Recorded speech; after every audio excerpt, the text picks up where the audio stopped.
Hello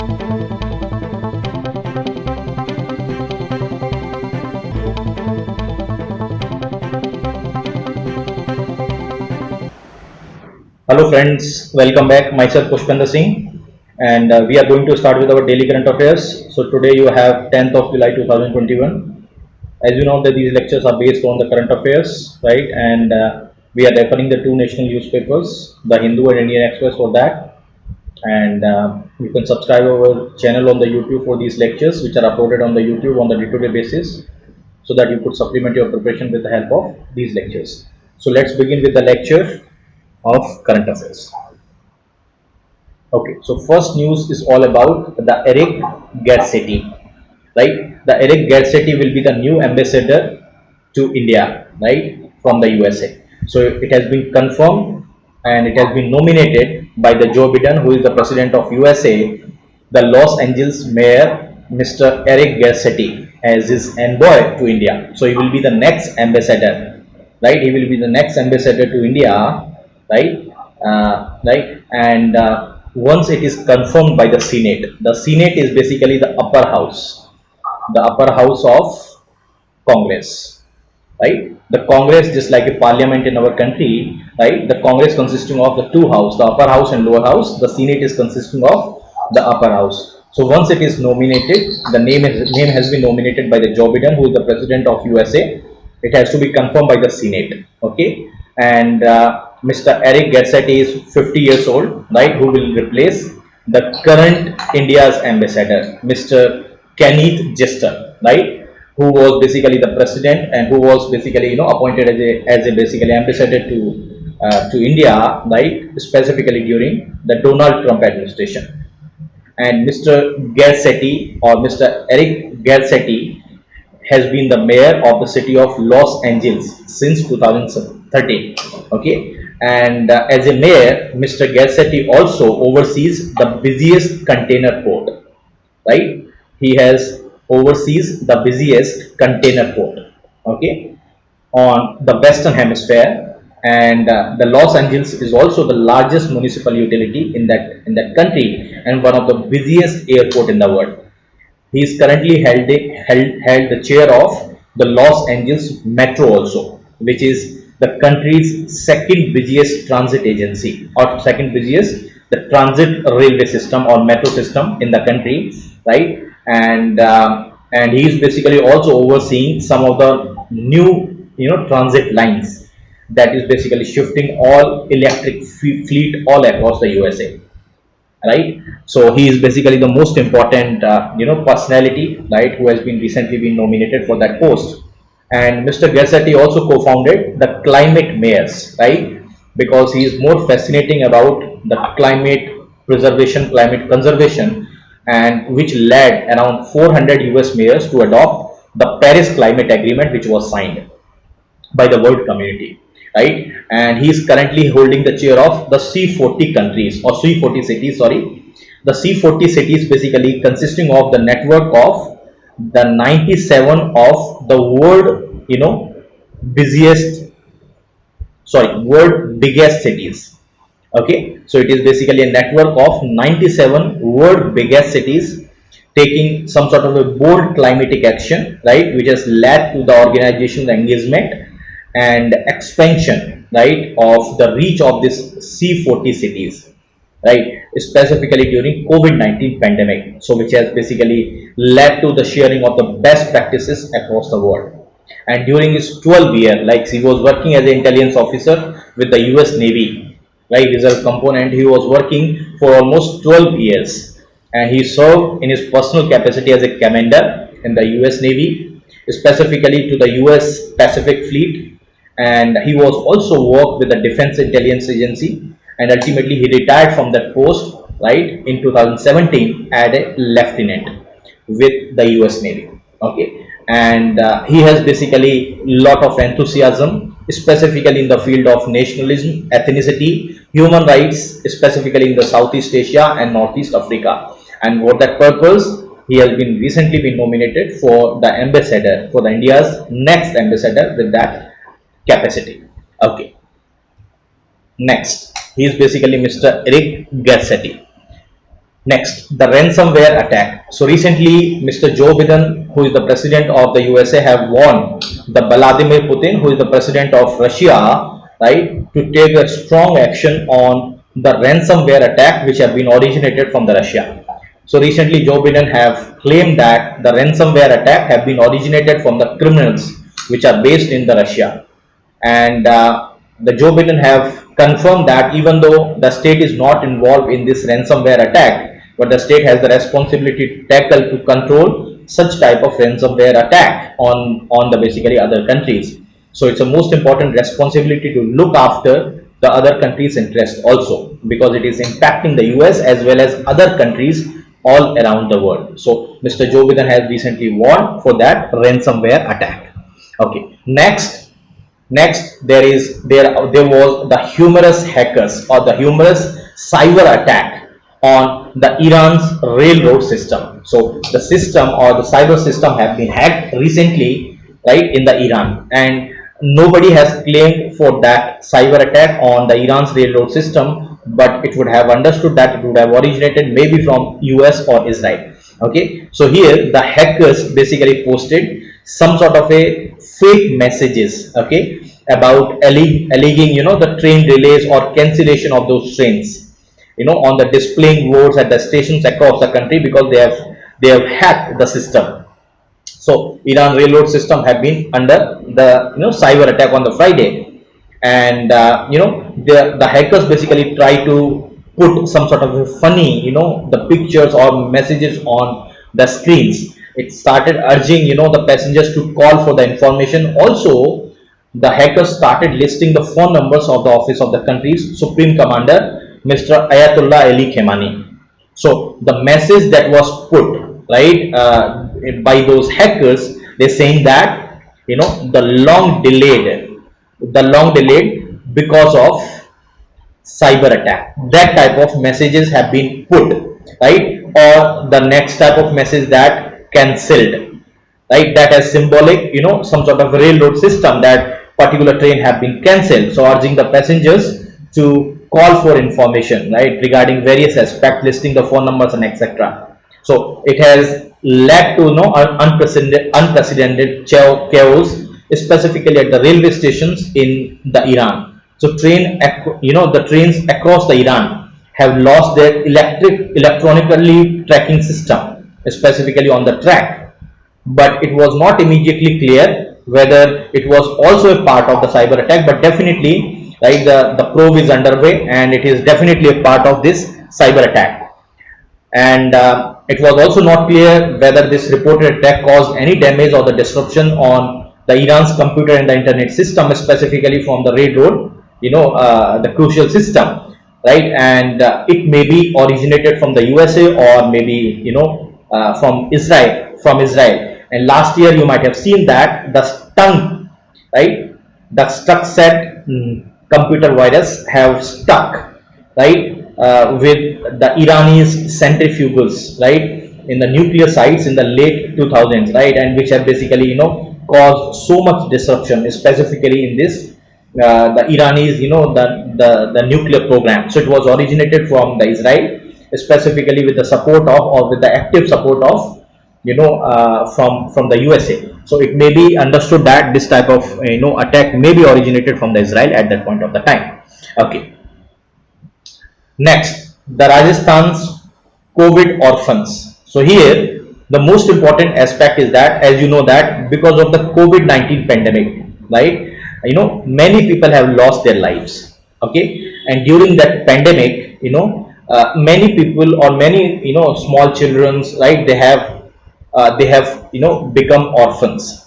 So the Rajasthan government have brought an innovative scheme for widows who have lost their husband, for the single mothers, right, and to those children who have become orphans, right, during the pandemic. So Rajasthan government has brought some pension scheme, right, some lump sum amount will be provided, right, to those people who have suffered from the COVID-19 pandemic. So under the government scheme, the widows and the single mothers who have lost their husband will be provided a monthly financial help of around 1000 to 1500 rupees per month, right. That much of stipend will be provided to the mothers and to the widows, specifically in that respect. And the Social Justice and Empowerment Department of the Government of Rajasthan have identified around 3,483 widows and 4,197 children with the single mothers, right, which have lost their husband. So, but there is one shortcoming is that the children with a single father have not been included in that, but the children from the single mother have been included. So that is only limitation with the scheme of the Rajasthan government, but otherwise the scheme is fine. Okay. And the Rajasthan government also launched the Chief Minister Corona Bal Kalyan Yojana. The Chief Minister Corona Bal Kalyan Yojana was launched on the June 12th during the second, the phase of the COVID-19 pandemic. And this scheme basically provide the financial assistance of around 1 lakh, rupees to the basically to the children who have lost their parents, and they will be provided around 2,500 rupees monthly, pension, right, to every child who have lost their parents, right. And once they turn the age of 18, they will be receiving a lump sum amount of around 5 lakh rupees additionally in that respect also. So it's a very important scheme because it will definitely support the children's, the widows and the single mothers in that respect. Okay, so it's a very, very important scheme. Next, the California forest fire. The California is basically a state in the USA which have currently been engulfed in the forest fires. Okay, hundreds of the firefighters which are aided by the aircrafts are fighting these fires, specifically in the forest of California. Now you know that during this period of the time, the California, the forest basically is undergoing the dry and the scorching weather. Okay, and which is basically continuously threatening the wildfires, because such type of dry and scorching weather, right, may ignite the fumes, specifically in the jungles of the California, and that is the main reason of the fire of the Californian forest specifically.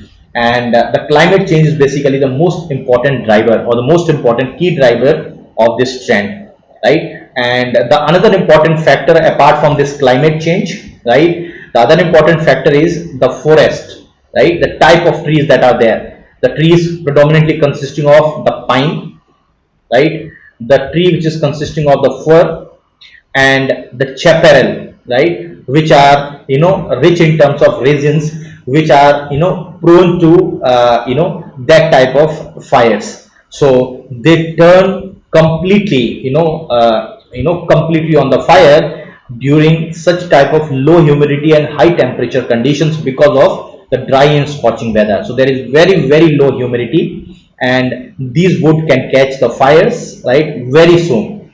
And the winds also rushing with around 35 miles per hour speed, right, with that speed, and flames can basically spread through the forest just like in the seconds. So apart from the climate change, which is the main important driver, the type of canopy, the type of forest which is over there is also most important and responsible. So the climate change is considered the key driver of this trend, and which has longer and which has also intensified during the dry seasons, during the moisture stress on the vegetation that makes such type of forest like pine, fir, the chaparral more susceptible to the severe wildfires, right. And that is the main reason of the Californian forest fire. You can see how intense is the fire in the California's jungles. Okay, next, the WWF, the United Nations Environment Program report have recently come out. Okay, that report titled as A Future for All, a need for human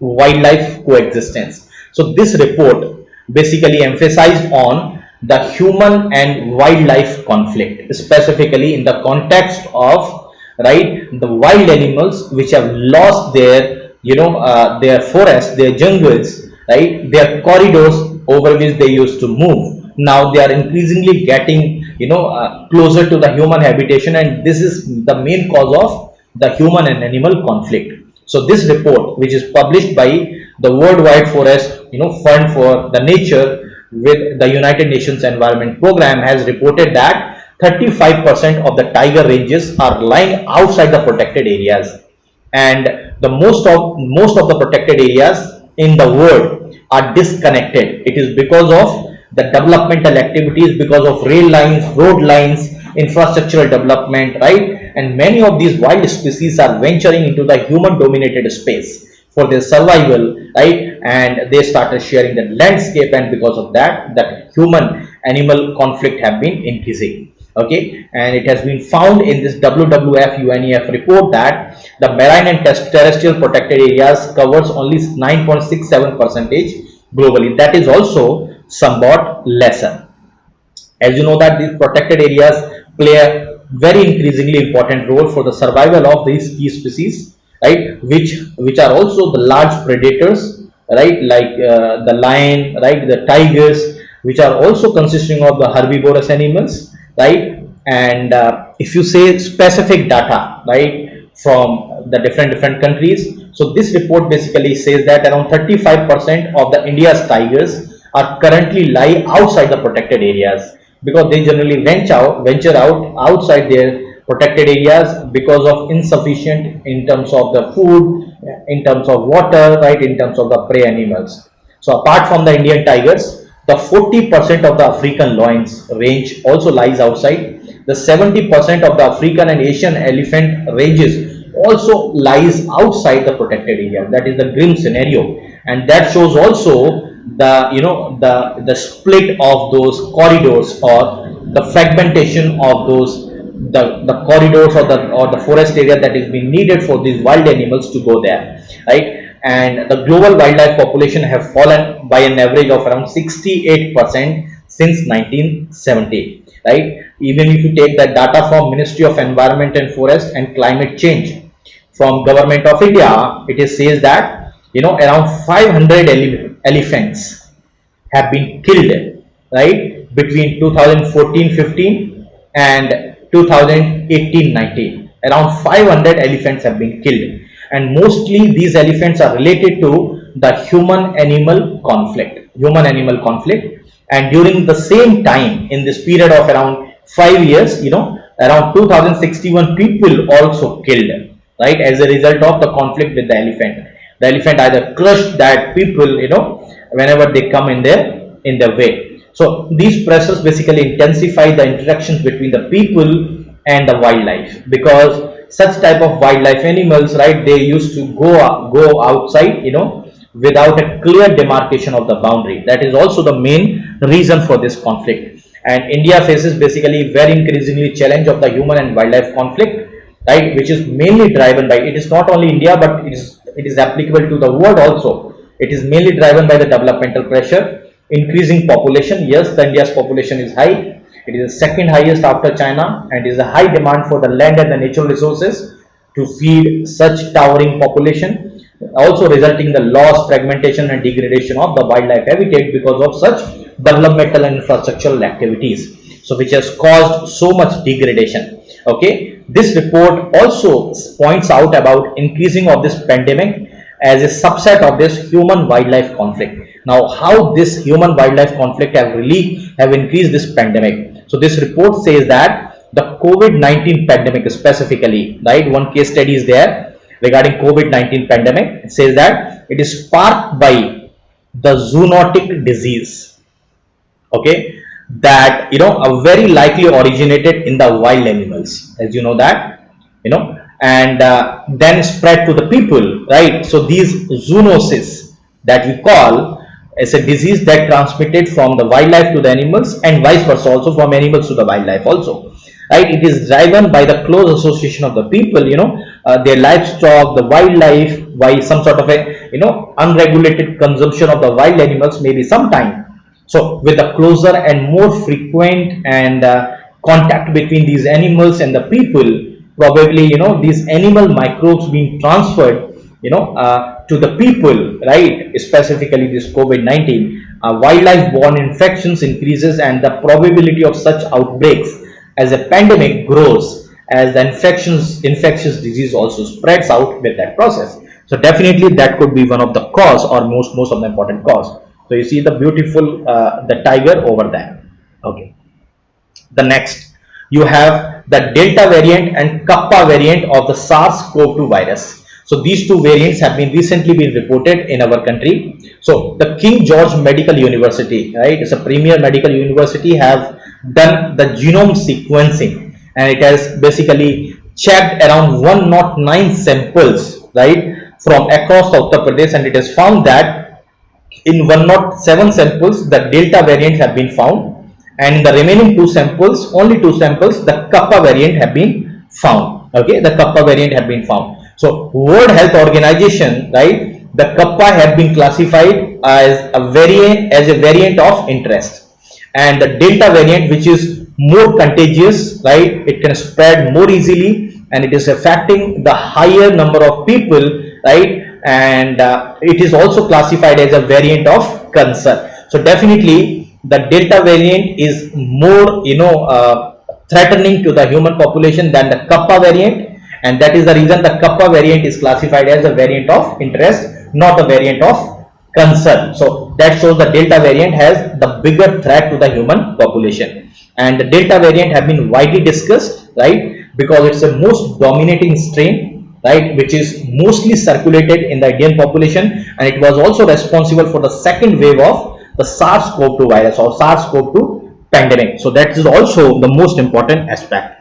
Okay, now let us understand briefly about this Delta variant and the Kappa variant of COVID-19, right? Okay, so as you know that these Delta and the Kappa variant, right, both are actually the siblings, just like brothers. Okay, so you can say that they are the direct descendants of the earlier, the word that we referred as a double mutant strain, right, that the World Health Organization have been named as B.1.617. that was originally denoted by the World Health Organization as a double mutant SARS-CoV-2 virus, right, and these two variants are basically the siblings of these double mutant virus. So they are considered as a double mutant virus or the mutations of SARS-CoV-2 virus. So the originally, right, it is known by the different names, right, and World Health Organization came with name is Kappa, right, a few weeks ago. Otherwise it was previously known as just a Delta. But by now the presence of the Delta variants or Delta mutant is very high. Okay, now as you know that the B.1.617 variant, which is commonly referred as a double mutant, right, has basically the three different mutations or three different variants also. The one different variant is B.1.617, 1. The second is .1, sorry. The second is B.1.617.2. The third is B.1.617.3. So you can say very clearly here, this double mutant have basically the three significant variants. Okay, now I'll give you a brief background about it. Previously the World Health Organization or the various variants of the coronavirus were referred by the name of the country where they have first known or first emerged, as it was classified earlier by the World Health Organization. For example, you might have seen through the newspapers that the UK variant signify that it has basically originated or known to have emerged from the UK. You might have also heard about the Africa variant, which have known to emerge from the Africa. You might have heard about also, for example, you can take the Brazil variant, which have known to arise from the Brazil. Okay, so that double mutant virus was basically these variants. But you must understand, and specifically the V.1.617 was considered as an Indian variant at that point of the time, because there was no such specific the studies at that point of the time. Okay, now what I said is that this again double mutant V.1.617, they are again have three different type of variants. The first is B.1.617.1. there it is named as Kappa. It is named as Kappa by the World Health Organization. The second is B.1.617.2. it has named as the Delta variant. It has just a subclassification of this double mutant SARS-2 COVID virus. Right, it is the similar B.1.617, but it's a variant. Right, the third is B.1.617.3. right, no specific name has been given. right? No specific name. Why the no specific name is given? Because they have not caused the widespread, the destruction. So the variant which have emerged specifically in the UK, that we call, now it has been named as B.1.1.7. Now it has been renamed as the alpha, right? You might have heard about the alpha. The second variant that is originated from the Africa, that has been renamed as B.1.351. It has been renamed as the beta, as it has originated from specifically from the South Africa. The third variant, that is the Brazil one, it has been named as just P.1. It has been named as gamma. All such nomenclature was basically done by the WHO. So I hope it is very clear. Such type of classification is given by the World Health Organization. So as you know that earlier Kappa version was basically assessed to be less dangerous, right, than the Delta variant. Now this Delta variant is considered as to be the main reason for the second wave of infections in our country, right, specifically.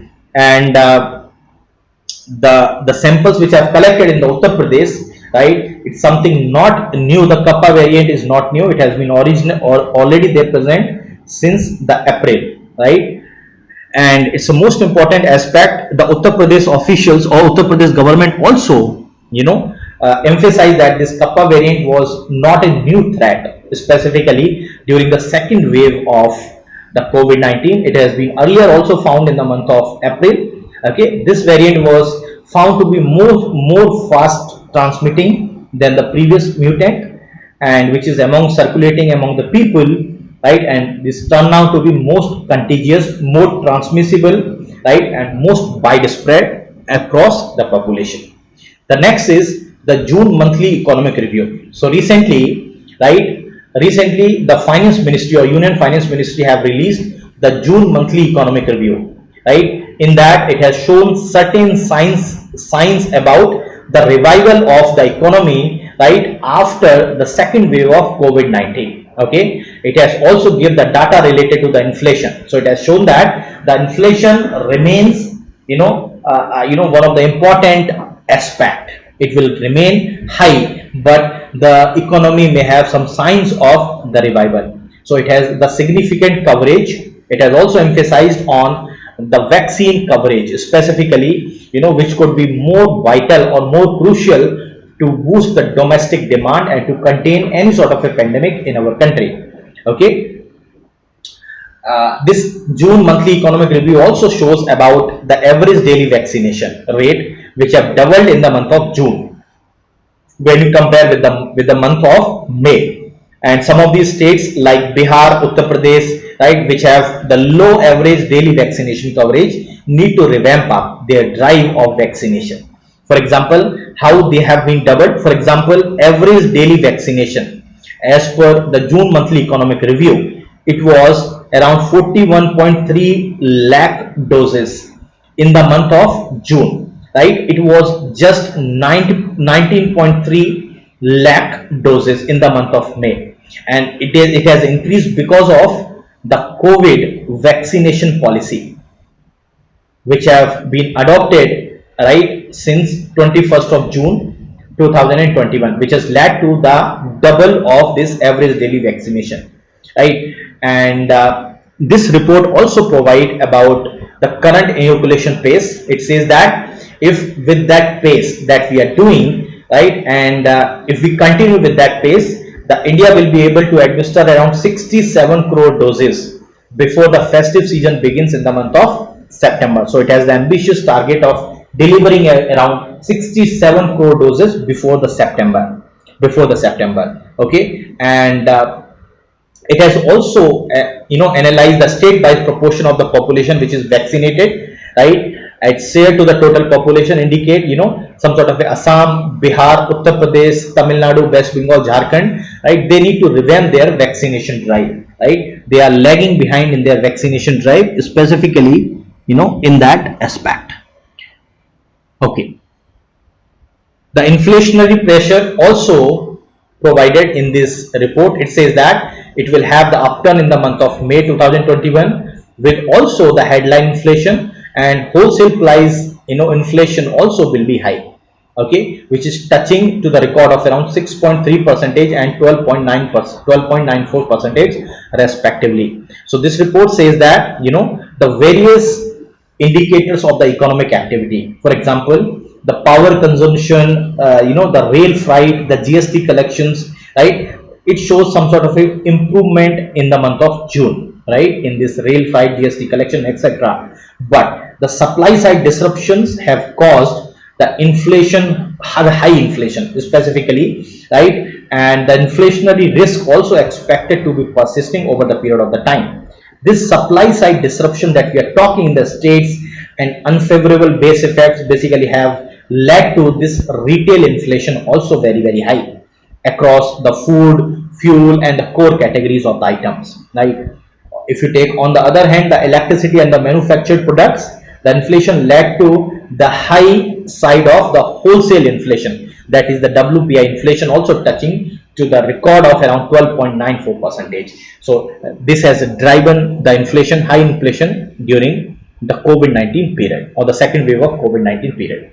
Okay, the next, All India Crop Situation Report. The All India Crop Situation Report have been published by the Ministry of Agriculture and the Farmers Welfare that provided some much needed data about the percentage of area have been sold, right, during the Kharif season, right, specifically during monsoonal time, right. So it shows that around 499.87 lakh hectares of the area have been sown till now. Okay, it was around 558.11 lakh hectare of the area which have been sown, right. So you can see here the last year have shown more area, right, but this year have shown only 499.87 lakh hectares, right. So it has basically affected almost all crops like moong, soybean, paddy, cotton, right, which have shows the reported dip in their shown area, Why this is reported dip? Because the monsoon have delayed,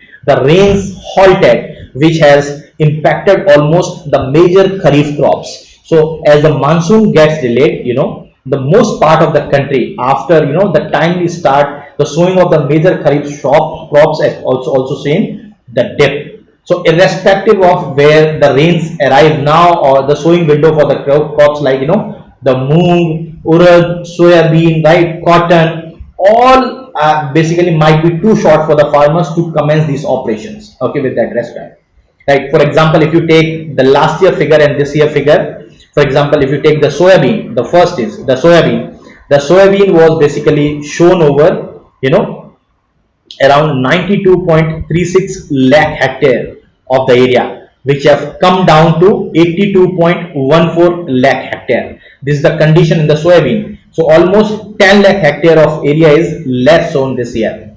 If you take an example of moong, right, around 13.49 lakh hectare area is sown, right.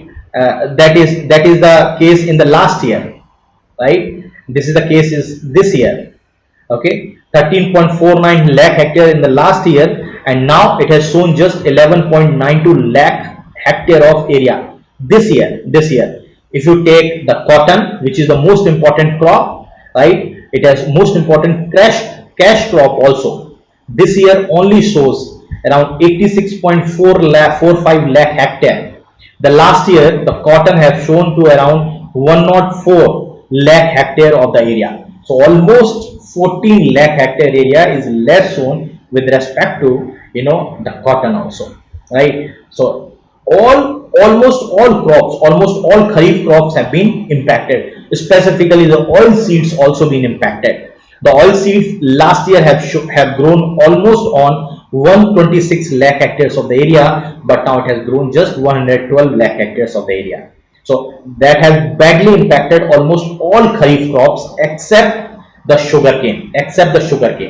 The sugarcane have grown, right, to almost 53.56 lakh hectare, right, which has jumped over to the last year, that is around 52.65 lakh hectare. So except sugarcane, almost all kharif crops have shown on the lesser area. This practice or this delayed monsoon has led to the farmers resorted to shifting to the shorter duration crops because of the paucity in terms of the moisture, right? Because of no low moisture is available, there is no assured irrigation in the basically in the rural areas, right? If you take the data, for example, Indian Meteorological Department have shows that the revised monsoon onset, right, which have delayed this monsoon to almost every place, right? According to IMD, right, almost all regions the monsoon will be reaching by around July 8th. So here on July 9, right, on July 9, the country have received just 229.7 millimeter of the rainfall. That is 6% below the normal. The normal was basically 243.6 mm rainfall as on June 9th. But now the country have already 6% deficit of this rainfall, right? And you know that normally the farmers are advised not to sow this groundnut, moong or urad, right? If there is not enough soil moisture by July 15, because the crops may not be able to sustain because of insufficiency in the moisture. So that is the most important aspect. And the northwestern India has reported the most significant deficit in this. The rain deficit is almost 18%. 18%. So northwestern India basically consisting of the Rajasthan, the Punjab, right, Gujarat, that area basically consisting of around 18% less rainfall, right? For example, in Delhi, Punjab, Chandigarh, Haryana, Western Rajasthan have received almost lesser rainfall. Okay, and the Delhi is one of the most deficient state in terms of rainfall also. Okay, that is also stuck. The kharif crops also in that season. One farmer is sowing the paddy. You can see here. Okay, next, the Jammu and Kashmir delimitation exercise. What is delimitation? The delimitation is an exercise through which the area related to the constituencies, the number of seats which is being given to the particular state will be readjusted based on the current census. So recently the census was done in 2011. Based on 2011 census, as you know that the Jammu and Kashmir Reorganization Act, right, 2019, basically removed the special status of the Jammu and Kashmir and removed the Article 370, which have given the special status to the Jammu and Kashmir, and basically made the Jammu and Kashmir as a union territory. It has also made the Ladakh as a union territory. The Jammu and Kashmir will be a union territory with the legislature. Okay, the Ladakh will have the two districts, the Leh and Kargil. These two districts consisting of the Ladakh, which is also union territory, but without the legislature. So for the purpose of the legislature, the delimitation exercise is must. And for the delimitation exercise in the year of 2020, a delimitation commission was basically constituted to carry out the exercise on the basis of 2011 census. After the state reorganization of Jammu and Kashmir state reorganization, which necessitate, basically the readjustment in the seats and readjustment in the area of the territorial constituencies. So here, this delimitation exercise have mandated to add 7 more seats to the union territory of Jammu and Kashmir. So recently, the Jammu and Kashmir have the 83 state legislative assembly seats. With the addition of 7 more, the number of seats have been gone to 90 seats. Right? These 90 seats are inclusive of the 24 seats which have gone to the Pakistan occupied Kashmir, which are not under the India's controlled territory, but which is under the Pakistan occupied Kashmir. Right? So now the delimitation exercise will be done for these 90 seats. These 24 seats remains vacant because it is not under government of India's occupation. So regarding the delimitation exercise, the first such delimitation exercise, right, was carried out, right, in 1951 by the delimitation committee, right, that was set up at that point of the time in 1951. At that point of the time, there was only 25 assembly constituency seats. It has increased to now 83. Now it will be rising up to the 90. Okay, the first full-fledged delimitation commission, right, specifically for the Jammu and Kashmir, was set up in 1981. It submitted its recommendation in 1995 on the basis of the 1981 census. Okay, since then there was no delimitation commission which was set up for the Jammu and Kashmir, and this would be the second full-fledged delimitation commission set up for the purpose of the upcoming Jammu and Kashmir Legislative Assembly elections, that is the union territory for that purpose. Okay, the three-member the delimitation commission have been set up, which is headed by the retired justice Mr. Ranjana Prakash Desai, and it will also include the chief election commissioner Mr. Sushil Chandra as a member. Okay, next. Okay, the freezing of Indian properties in the Paris. So what happens is, recently, a London-based Financial Times have been reported that the Can Energy PLC, right, which is the most important multinational company, have secured, a French court order, right, authorizing the freezing of around 20 Indian government properties in the Paris. These 20 Indian government properties have valued around 20 million euros, right? It has been received an order from the French court, but the Union Finance Ministry, Government of India, have not received any communication yet in this regard, right, from any French court, and is trying to ascertain the fact regarding the issue. So it's the most important aspect. It's the most important aspect. This is the first court order, which have secured against India to enforce around 1.2,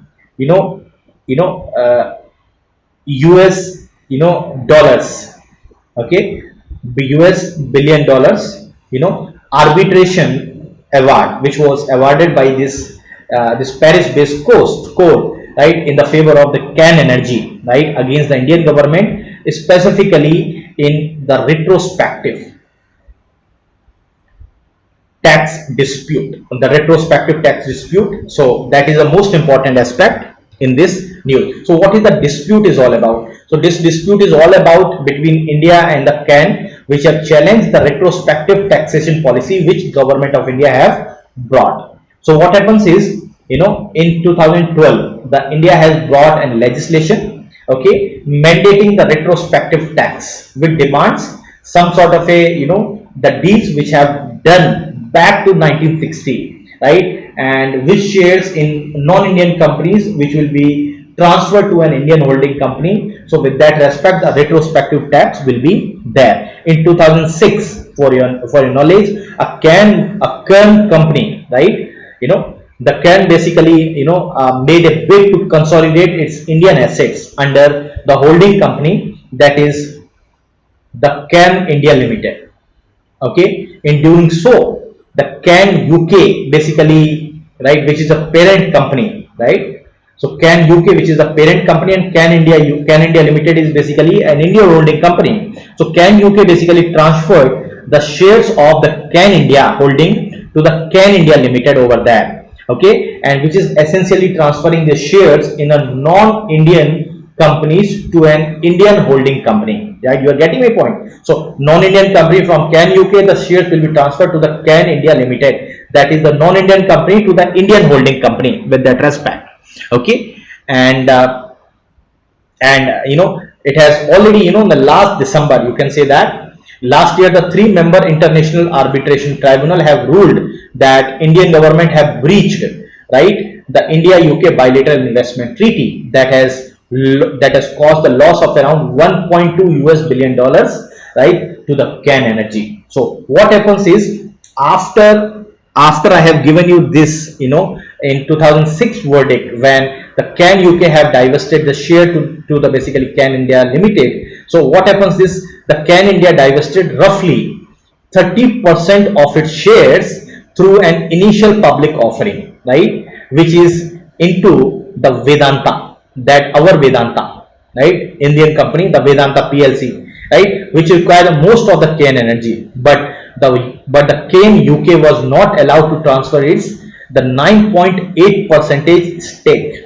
right, in the Can India to the Vedanta. That was happens. So the Indian tax officials that was there said that the capital gains tax over around 6,000 crore rupees is payable by the Can UK for the transaction that was made in 2006, when it transferred the share to the Can India Limited at that point of the time in 2006, and that transactions have previously been cleared by them with that respect. And in fact, you would have seen the Supreme Court verdict also. The Supreme Court has also ruled against the retrospective, the law, which was also emphasized by the tax officials, specifically in the Vodafone case.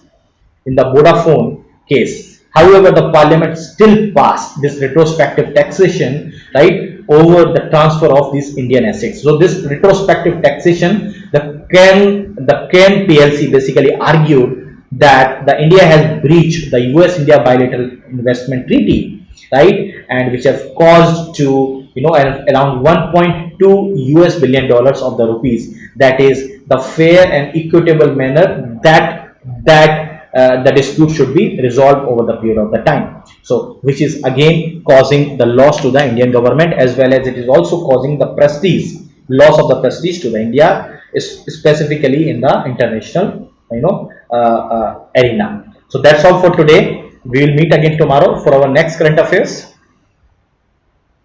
Thank you very much.